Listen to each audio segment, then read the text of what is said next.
Hey, welcome back to Java with Jeff. Thanks for tuning in this week. I have my Bible, I've got my beverage, hope you do too.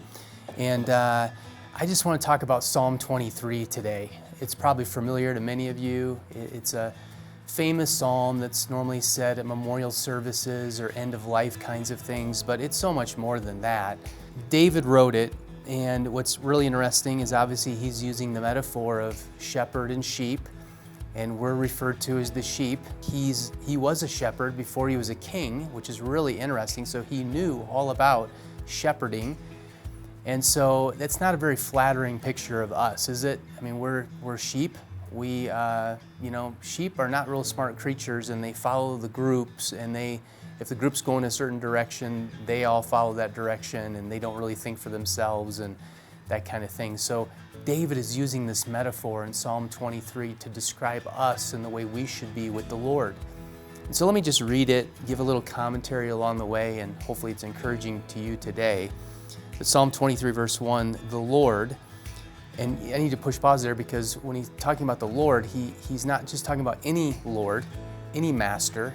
He's talking about the one true God, Yahweh, as opposed to all the other gods of all the other groups in that time period. So when David says the Lord, he's talking about the one true creator, sustainer of the universe, Yahweh. That's what he's referring to when he says Lord. The Lord is my shepherd. So God's the shepherd. I shall not be in want. And that, we could stop right there and just talk about that forever. Like, because the Lord is my shepherd, I'm not in want. I'm not in need. I don't need anything. Because I have him, because he's my shepherd, because he guides me as a sheep. Maybe you need to think about that today, and in this consumeristic culture that we have, how we all want more stuff. And do we really believe that the Lord, our shepherd, is all we need? That's challenging to me. Verse 2, he makes me lie down in green pastures to give me rest. He leads me beside quiet waters. He restores my soul. So he goes deep into our core to restore us, to give us rest, to give us comfort, to take care of us. So he's the one leading us because he's the shepherd leading the sheep. He guides me beside paths of righteousness for his name's sake. So it's for him, it's for his glory. Even though I walk through the valley of the shadow of death, I fear no evil, for you are with me. Your rod and your staff, they comfort me. So even though we go through difficult times, we go through valleys in life, it's tough. Even though sheep go through literal valleys in life, the shepherd protects them, takes care of them, comes alongside. So they fear no evil because the Lord sustains them. He's the shepherd. He's the one that causes them not to be in any need or want because he's all they need. But he protects them through his rod and staff. I've read a few commentaries about that, a few thoughts about that, and obviously the shepherd's staff can be used to spur a sheep along, or they can hook a sheep's neck and pull it back because there's danger. There's several ways to use that staff, but he does the same thing in our lives, doesn't he?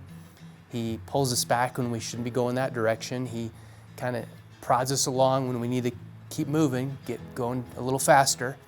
And so the shepherd uses the staff different ways. Verse 5, you prepare a table for me in the presence of my enemies. You anoint my head with oil, my cup overflows. Surely goodness and love will follow me all the days of my life, and I will dwell in the house of the Lord forever. So what I didn't tell you at the beginning of this psalm is the context is not just shepherd and sheep. The context is David, King David, in the temple.